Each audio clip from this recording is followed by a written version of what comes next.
Olá, seja bem-vindo. Segunda-feira, 19 de abril. Boa semana para você. Agora são 9 horas e 7 minutos e está no ar o Bom Dia Jacareí. A gente começa trazendo os números da pandemia aqui no município. Segundo a última atualização divulgada pela Secretaria Municipal de Saúde, foram registrados até o momento 15.819 casos de Covid-19. Desse total, 14.956 pessoas já se recuperaram. Ainda aguardam o resultado do exame 4.785 pessoas e o número de óbitos, infelizmente, continua subindo. Chegamos então a 398 vítimas da doença. Em relação ao tratamento hospitalar, dos casos confirmados, são 73 internações, sendo 35 em UTI. E dos casos suspeitos, são 26 pessoas internadas e 3 estão na UTI. Sobre a vacinação, foram aplicadas 46.109 doses. Tomaram a primeira 29.292 pessoas e a segunda dose 16.817 pessoas. Esse número, então, representa 12,44% da população que já foi imunizada aí com a primeira dose. Lembrando que todos esses dados são atualizados diariamente pelos canais de comunicação da Prefeitura e, claro, a gente sempre traz essas informações aqui no Bom Dia Jacareí para você.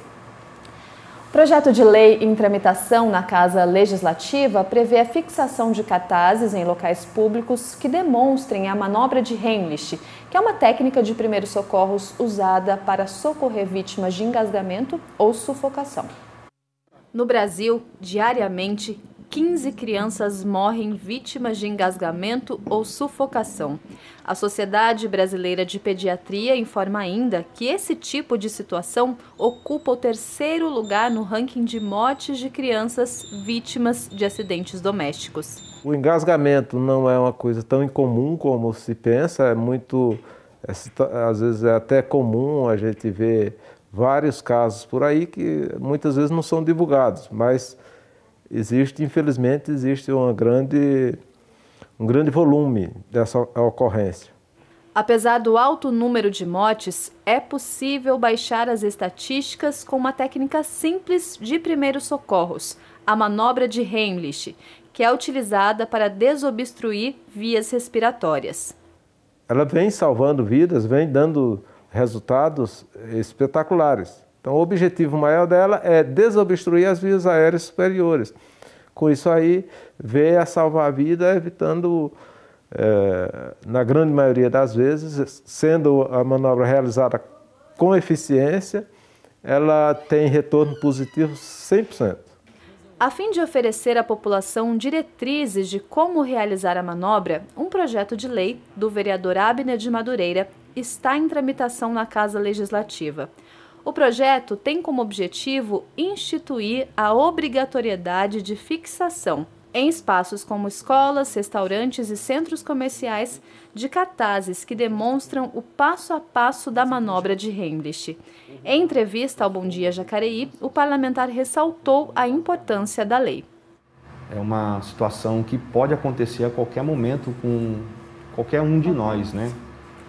Participando de um café, participando de um churrasco, ou até mesmo uma bala que esteja chupando. É uma situação muito complicada. A gente ainda observa que existem ainda alguns casos acontecendo e as pessoas não estão preparadas para esse socorro. A técnica pode ser feita por qualquer pessoa, desde que com prudência. É importante que a informação seja oferecida de maneira clara e em vários lugares. O enfermeiro destaca que é possível realizar a manobra em crianças, adultos e em si mesmo. No entanto, é extremamente importante acionar o socorro assim que observada qualquer situação de engasgamento ou sufocação e que a técnica seja realizada de maneira correta. São danos que poderiam ser evitados com alguns procedimentos que uma pessoa poderia, com uma pequena noção, poderia estar salvando vidas e minimizando ou minimizando sequelas para o resto da vida. O projeto precisa ser votado e aprovado em plenário na Câmara Municipal para então entrar em vigor no município. Claro, a gente traz as informações de quando esse projeto for para a votação aqui na Câmara Municipal. Falando em saúde, hoje a gente recebe a doutora Rosana Gravena, que é vice-prefeita e também secretária de saúde aqui no município. Doutora, obrigada mais uma vez pela sua participação. Bom dia, obrigada eu, Leilane. Bom dia, ouvintes. Em primeiro lugar, a gente falou no comecinho do programa sobre o número de internações. Eu acho que é sempre uma dúvida constante da população sobre essa questão da ocupação dos leitos de UTI. Hoje a gente somou aí, segundo os dados que a gente viu divulgados, mais de 38, acho que 38 internações só em UTI. Como que está essa situação, doutora, no município? Então, o município até então, ele não teve grandes dificuldades pela retaguarda que tem em São José dos Campos, né? Se não fosse o Hospital Regional e a Santa Casa de São José, que são 2 equipamentos estaduais, nós teríamos problema sim. E tem chance de ter problema, né? Embora a ocupação pareça não ser 100% o tempo todo, quando ela está 88%, por exemplo, é 2 casos só. Então, por exemplo, hoje estava em 100% na Santa Casa, tinha 12 pessoas internadas nas 12 vagas. Faleceu 1, então ela cai para 89. Então, nem sempre diminuir é um bom resultado. Porque os números estão muito próximos ali, como a gente tem, acho que são 36 leitos só em Jacareí. Isso, exato, juntando públicos e particulares, né? Essa região, ela tem esse privilégio, eu acho que entre aspas, de ter os hospitais particulares, porque parece que não está tanto a ocupação. Aí você olha pedaços do estado de São Paulo e regiões que tem 100%, porque não tem tudo isso de particular que tem aqui.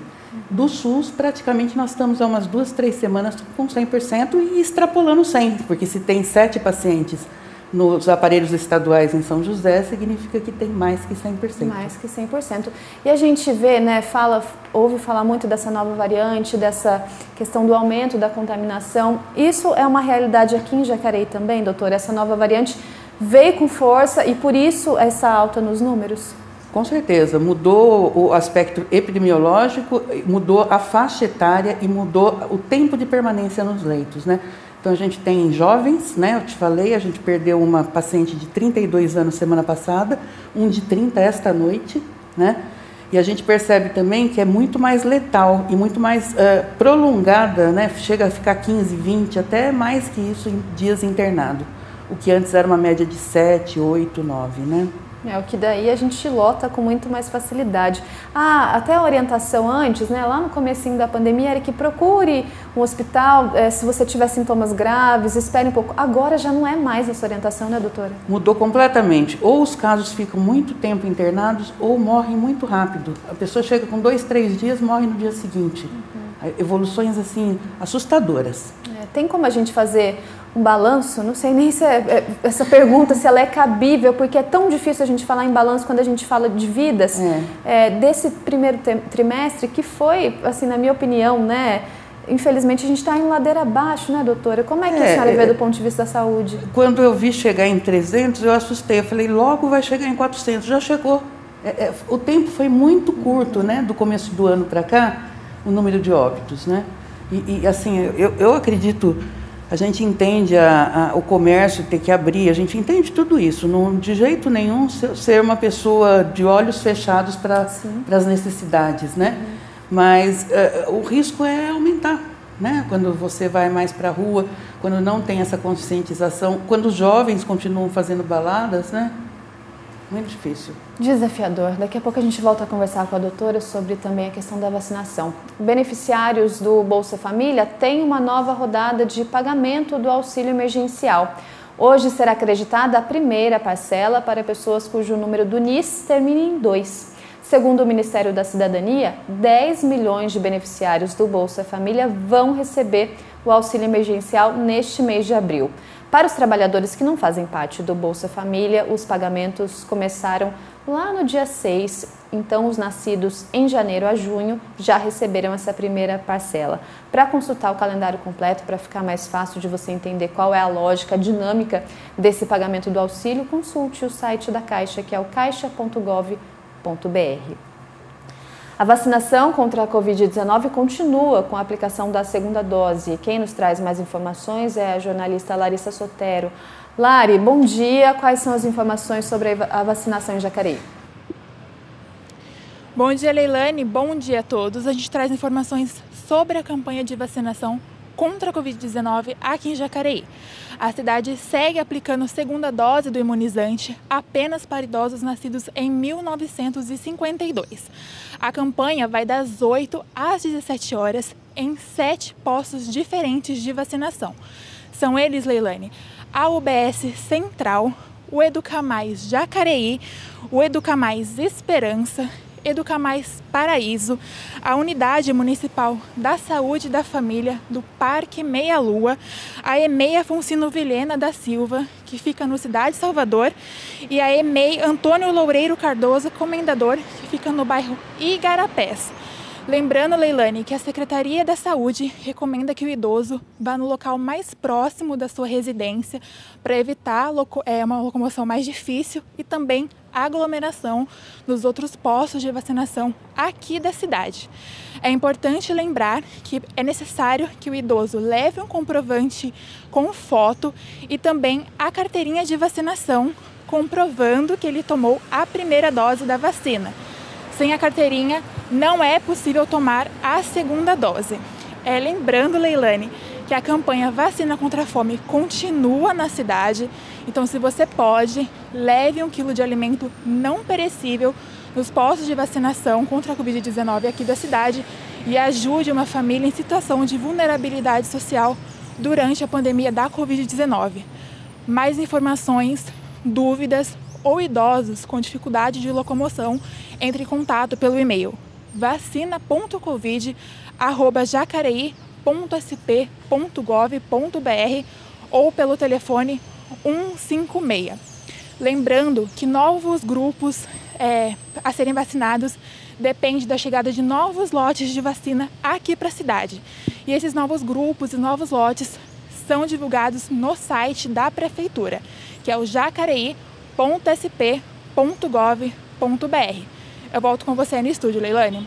Obrigada, Lari, pelas informações. E a gente aproveita, claro, para falar sobre esse assunto com a doutora Rosana Gravena.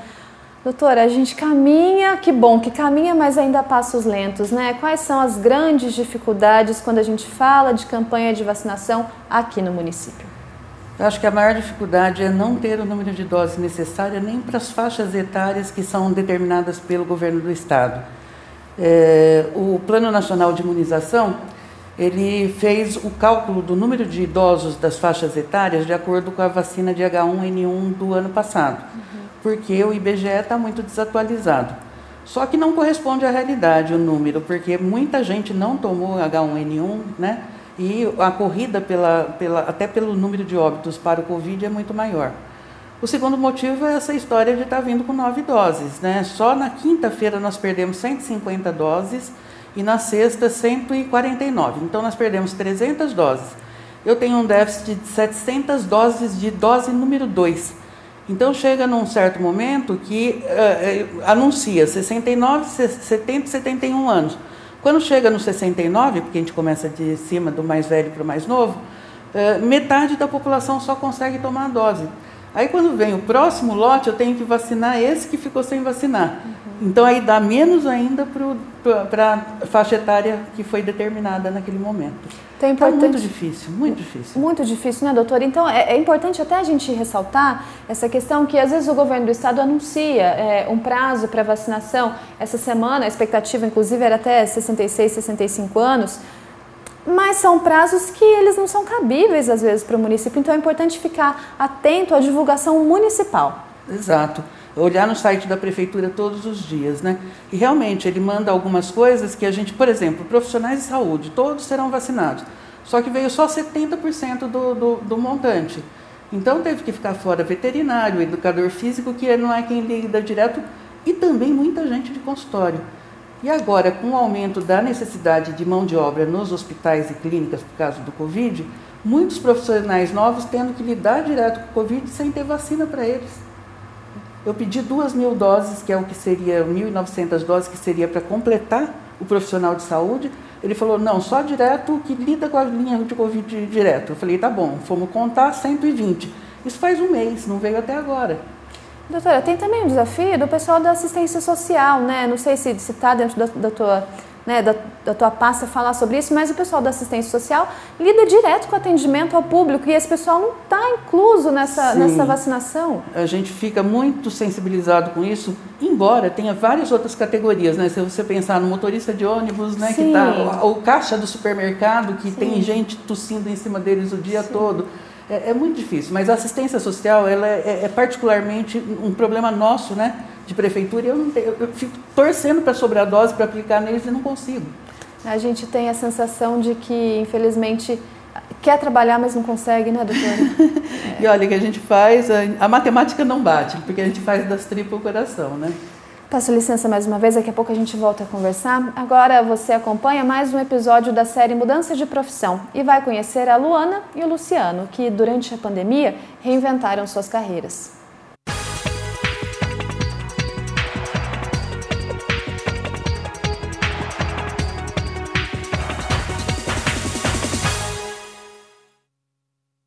Desde o início da carreira, a Luana trabalhou com gestão comercial. Por anos, viveu uma rotina acelerada, lidando com vendas, gestão de pessoas e relacionamento com o cliente. Meu primeiro emprego foi numa farmácia, onde eu atendia ali os clientes. Logo depois eu fui, né, mudando de empresas, mas sempre trabalhando na área comercial com vendas. Ora como operacional, como vendedora, ora como gerente ou supervisor da área comercial. O Luciano trabalhou por muito tempo no setor industrial, mas descobriu que o sonho mesmo era ser professor. Eu gostava muito de explicar e de conversar isso também. E aí eu falei, eu vou estudar para dar aula. E olha que eu comecei a dar aula, acho que no primeiro dia foi estranho, porque eu cheguei, 40 alunos olhando para mim, não sabia o que eu fazia, primeiro dia de aula.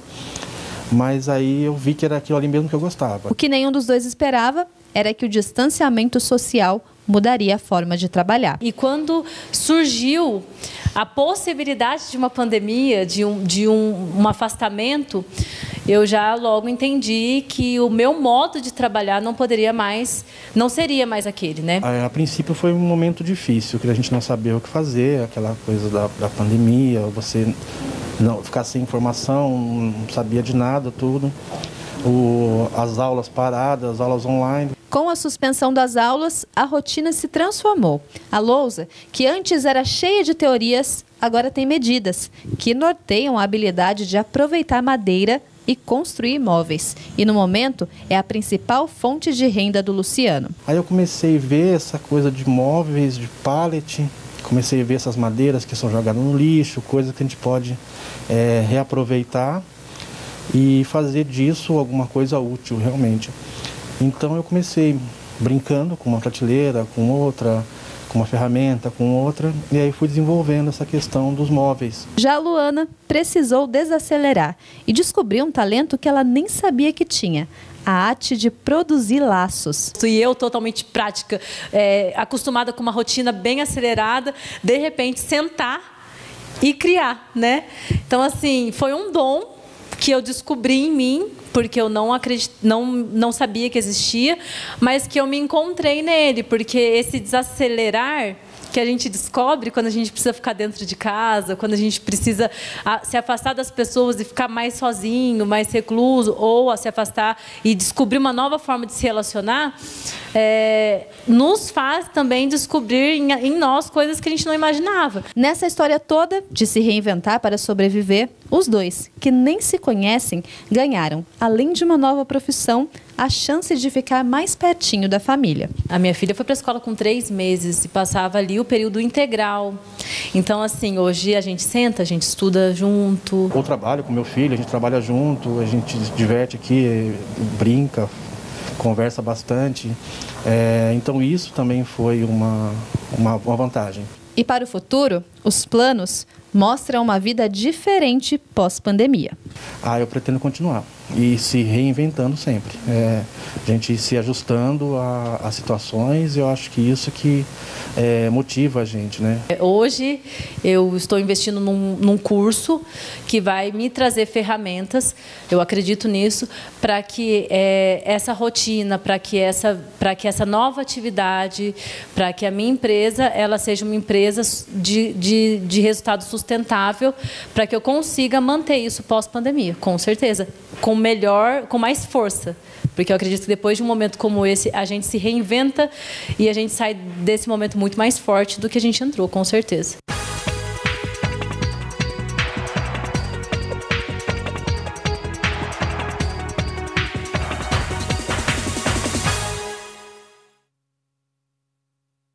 Inventando nesse momento tão difícil, né? Parabéns aí para o Luciano e para a Luana, que se redescobriram nas carreiras profissionais.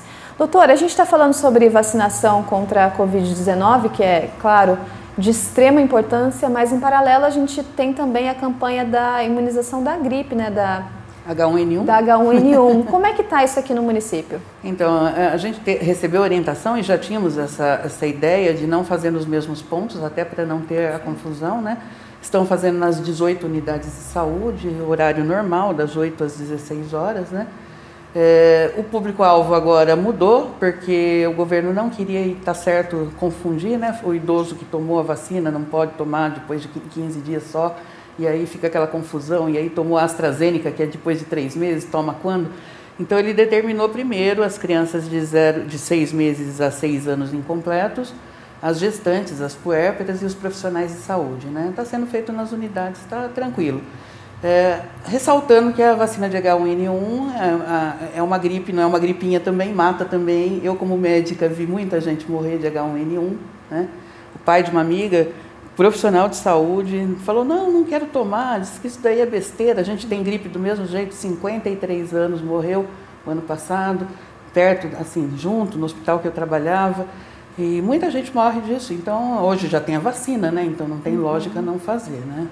Doutora, aconteceram alguns casos da confusão, né? De trocar a vacina, não aqui em Jacareí, né? Brasil afora. Que bom, doutora, até agradece, né? Mas tem alguma orientação para a pessoa que vai tomar a vacina ficar atenta na cor do frasco? Tem dito isso ou não? Como é que funciona para a pessoa também se proteger? Porque a gente sabe que a carga do profissional de saúde está pesada. O profissional já tem o protocolo de repetir o nome da vacina que é. Então, se você sabe que você tomou Coronavac e ele falar AstraZeneca, o que é um pouco difícil, mas pode acontecer, você já fica atenta, né? A carteirinha é conferida por 3 pessoas. E ainda a profissional que vai aplicar na hora fala o nome da vacina. E a pessoa sabe a vacina que ela tomou, né? Geralmente sabe, só se for muito humilde, muito simples de não lembrar, mas geralmente vai acompanhada, é uma faixa etária ainda que vai acompanhada. A chance é pequena, né? Mas acontece, né? Mas é importante ficar atento, é importante voltar a ressaltar a importância dessa vacina, né, para a gente poder se proteger. Não, ela não inibe ali o coronavírus, mas é importante que todos nós tenhamos essa consciência da vacinação contra H1N1. Até para diagnóstico diferencial, né? Imagina assim, a gestante tomou H1N1, ficou gripada, ela sabe que não é uma coisa, que é outra, porque os sintomas se confundem, né?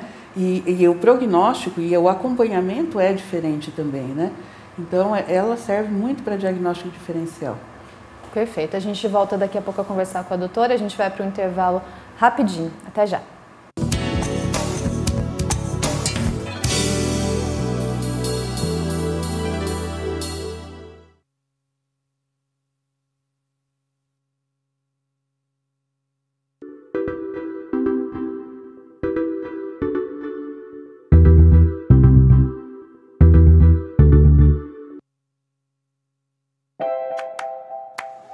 Eu uso. Eu uso. Eu uso. Eu uso. Eu uso. Eu uso. Eu uso. Eu uso. Eu uso. Até ela usa. Cinto de segurança. Todo mundo tem que usar. A paz no trânsito está em nossas mãos. Detran DF, Governo de Brasília. Porque é tudo difícil quando você é mulher, que eles não querem ver uma mulher indígena lutando pelo seu direito, porque tudo quem luta pelo seu direito, para eles é crime, então eles perseguem. Passamos muito pela tortura e tortura psicológica, de lutar pelos nossos direitos. Tentaram me sequestrar em Dourados, me ameaçaram, com a mesma ameaça, com a mesma várias discriminação, a gente continua lutando pelos direitos nossos e vou lutar sempre.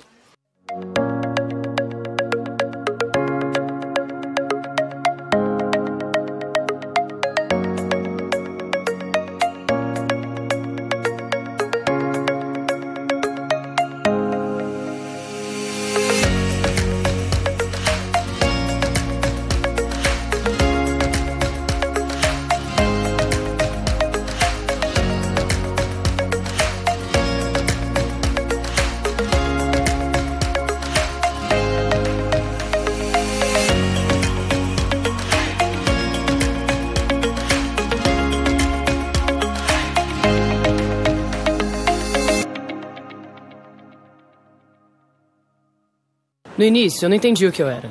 Só pensava no que meus pais iam dizer.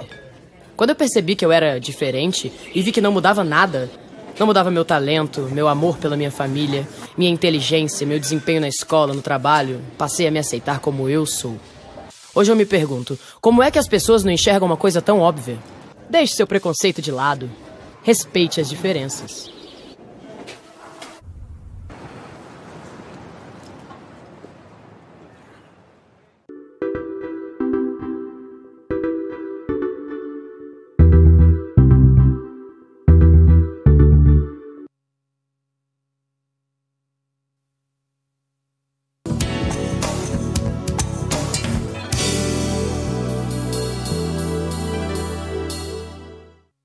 Estamos de volta, agora são 9 horas e 33 minutos e a gente começa falando sobre o PAT, o Posto de Atendimento ao Trabalhador, que por enquanto segue funcionando somente de forma remota com funcionários de plantão.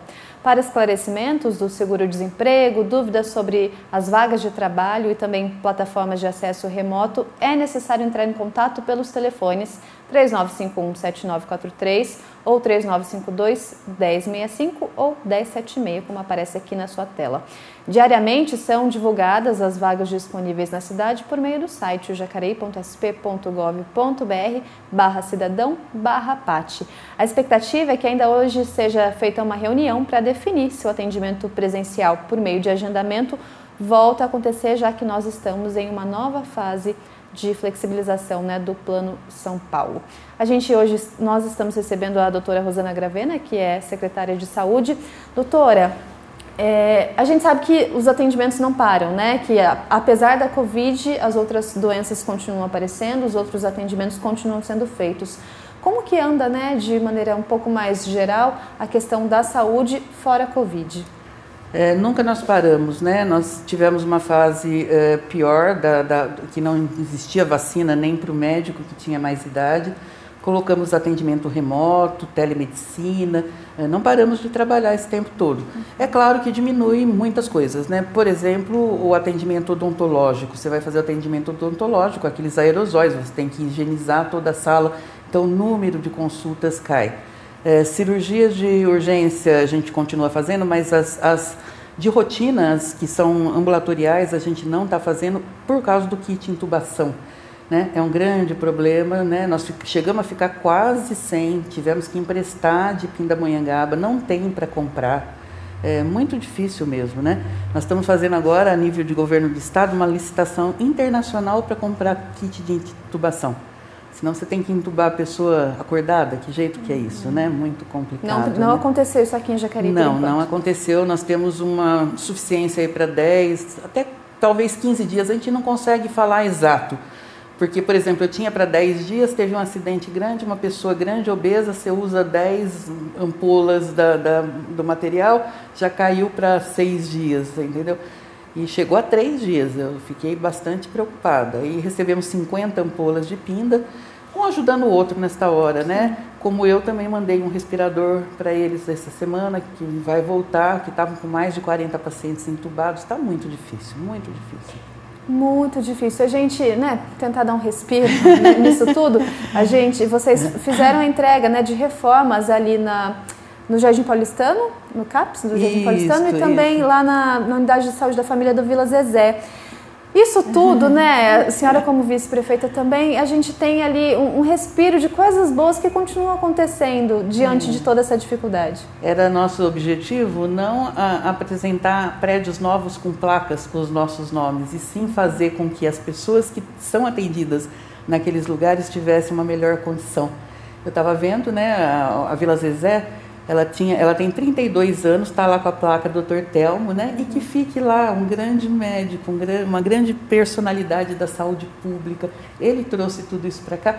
Nós fizemos uma expansão, passamos de 1/3 para em 2/3 a unidade da Vila Zezé, né? 5 novos consultórios, 2 consultórios odontológicos, tudo bem moderno, material, equipamento, tudo moderninho. E o CAPS 2 também foi um grande ganho, né? A saúde mental é um problema do século XXI e vai ser maior ainda pós-pandemia. A gente tem que se preparar para isso, né? Tem nos planos, inclusive, construir mais um CAPS na região leste, pela insuficiência atualmente e pelo grande número de pessoas com saúde mental alteradas, né? Do mais leve ao mais pesado mesmo, né? A gente sai com grandes sequelas, né, dessa pandemia. Todos nós, não tem exceção. Ninguém está livre, né, doutora? A gente não tem sangue de barata, né? Exatamente. Daqui a pouco a gente volta aqui a conversar com a doutora Rosana Gravena. Bom, na última sexta-feira, o governo do estado de São Paulo anunciou uma nova fase do Plano São Paulo de flexibilização da economia. Quem nos traz mais informações sobre esse assunto é a repórter Isabela Corrêa, que está ao vivo com a gente. Isa, bom dia. O que muda, né, a partir de agora nessa fase de transição? Bom dia, Leilane. Bom dia a todos. Como você comentou, na última sexta-feira, dia 16, o governo de estado anunciou que todo o estado, incluindo, claro, Jacareí, irá passar por essa fase de transição que está dentro dessas fases emergenciais para a não propagação do coronavírus, com o retorno de algumas atividades presenciais dentro do Plano de São Paulo. Essa atualização já começou a ser válida desde domingo, no dia 18 de abril. Então, a partir do dia 18 de abril até o dia 23 de abril, podem voltar as atividades comerciais, ou seja, lojas, shoppings, dentro dos horários das 11 horas da manhã até as 19 horas. Também as atividades religiosas poderão acontecer, mas com algumas restrições. Poderá só acontecer com a capacidade máxima, de acordo com cada estabelecimento, de 25%. Também, entre os dias 24 e 30 de abril, além das atividades religiosas e também da abertura dos comércios, poderão ser de forma presencial as questões dos restaurantes, padarias, lanchonetes, salão de beleza e atividades culturais, também dentro do horário das 11 horas da manhã às 19 horas. As academias poderão funcionar entre os intervalos das 7 horas da manhã às 11 horas da manhã e depois das 3 horas da tarde até as 19 horas. Algumas restrições ainda continuam acontecendo, como o toque de recolher, que continua sendo das 8 horas da noite até as 5 horas da manhã. Vale lembrar que o Supremo Tribunal Federal e o Tribunal de Justiça entendem que o município não deve dispor de forma contrária a essas regras do Estado. Então, eles aconselham que os municípios se adequem da melhor maneira possível a essas restrições de acordo com a realidade de cada cidade. Para mais informações e acesso à lista completa dessas restrições e também aos protocolos de diretrizes, basta acessar o site da Prefeitura, jacareí.sp.gov.br.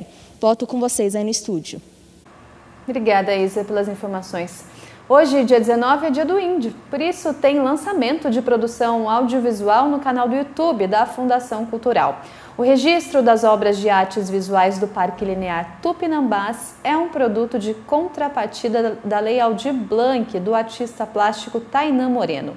O conceito é o conjunto de manifestações artísticas, como, por exemplo, pintura, escultura, desenho, arquitetura, artesanato, fotografia, cinema, arte urbana e entre outras criações. O vídeo Panorama teve ainda a participação de adolescentes do bairro que colaboraram com depoimentos e, claro, a sua participação ali. O lançamento é hoje, às 19 horas, no canal do YouTube da Fundação Cultural, que é youtube.com/Fundacão Cultural de Jacareí. Então, prestigia esse projeto feito pelo Tainan Moreno. Arte no meio da rua. Para aumentar a renda e ter, nesse momento de pandemia, um contato mais próximo com o público, um músico de Jacareí está tocando violoncelo em feiras livres. A rua virou palco. A feira de cada dia, plateia. Assim, no meio da rua mesmo, com gente ocupada pela rotina, correndo de um lado para o outro, o Tiago encontra espaço para a arte. Eu trabalho com evento E como você disse, está tudo fechado, o que eu pensei? O que eu vou fazer agora? E eu já tive essa experiência, né, de tocar na rua, num dia que eu estava querendo fazer alguma coisa diferente, mas isso foi há muito tempo. E eu lembrei de que eu tive um retorno bem bacana de tocar na rua, então essa foi a melhor opção. O violoncelista reuniu figurino, instrumento e coragem para viver a experiência de encarar o público de perto, sem as luzes e a distância que o palco impõe. Tocando em feiras livres, ele faz da música o abraço que a pandemia tem nos roubado e acolhe, através de notas musicais, quem está de passagem. Eu achei um privilégio, um momento único. Veio a enriquecer minha feira, né? Enriqueceu o meu dia. Meu dia ficou mais feliz. Um show particular a céu aberto. Enquanto um filma, outro dança e todos admiram o poder que a música tem de tornar a vida mais leve. Você vê a hora passando assim, muito rápido. Então assim, você se distrai, você atende com mais, sabe, com mais prazer, com mais ânimo. É muito bom. Esse momento que tá essa pandemia aí, né? O povo todo preocupado, agitado com essa situação, né? Então isso ajuda a gente a esquecer, né? Aí alegra o nosso coração e passa por isso mais fácil, né? Ajuda nós a vencer, né? Tocar em feiras foi uma alternativa para o Thiago movimentar a renda, que foi totalmente afetada pela pandemia. Para isso ser possível, ele preparou um repertório eclético, que vai do clássico ao popular. Esse foi o pulo do gato, porque eu pensei assim, como é que eu vou tocar na rua ou num show aberto ao público e eu vou conseguir atender todo esse público, né? Então eu estudei repertórios desde o popular, tem músicas latinas, tem salsa, tem merengue, bachata, tem pop, tem rock. O chapéu fica num cantinho, aberto à contribuição voluntária. Mas dinheiro nenhum paga a experiência de viver os sentimentos e aprendizados que só a resiliência é capaz de trazer. A gente quer conforto, né? A gente quer sempre um lugar bonito, um lugar bacana, onde tenha pessoas que te quer lá naquele lugar, que te contrata. Agora, quando você pega suas coisas, sua bolsa e vai para a rua, né, você está botando a cara a tapa, né? E a experiência e a rua te ensina, né? Então tem me ensinado bastante que é resiliência.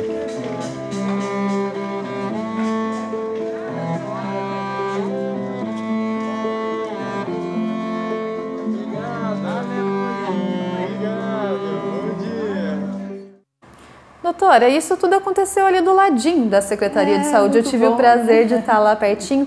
Nesse momento tão difícil, né, para todo mundo, principalmente para os profissionais da saúde, é preciso ter esses momentos, esse cuidado, esse carinho, esse olhar para o profissional de saúde que está no limite? Com certeza. A gente está tentando resgatar, vamos conseguir resgatar algumas coisas que já fazíamos na Secretaria e deixamos de fazer porque a urgência do tratamento ficou maior. Mas os profissionais estão muito ressentidos com essa crise, né? Então a gente tem arte-terapia, a gente tem rodas de conversa, a gente tem rodas de dança com os funcionários. Tentar fazer também, já tem um plano agora para logo, fazer alongamento para o pessoal que faz a vacinação, muito importante, né? Eu acho que assim, às vezes a pessoa fala, não, eu tenho coisa para correr, mas se não tiver relaxado, não vai fazer um serviço direito e vai se maltratar. A saúde da gente também é necessária, né? Até para cuidar do próximo. Até para cuidar do próximo, com certeza. Doutora, só então, para a gente finalizar, flexibilização, fase de transição, o importante é a gente lembrar, né, que pelo ponto de vista da saúde, talvez a gente ficaria com tudo fechado, mas tem que ter esse olhar. Quais são as recomendações? As de sempre, né? Sair o mínimo possível, usar álcool gel, usar máscara, né, de maneira correta, não no queixo, não na cabeça, não no olho, né? E realmente tentar evitar lugares que tenham muita gente, né? Eu acho que é lavar a mão milhões de vezes.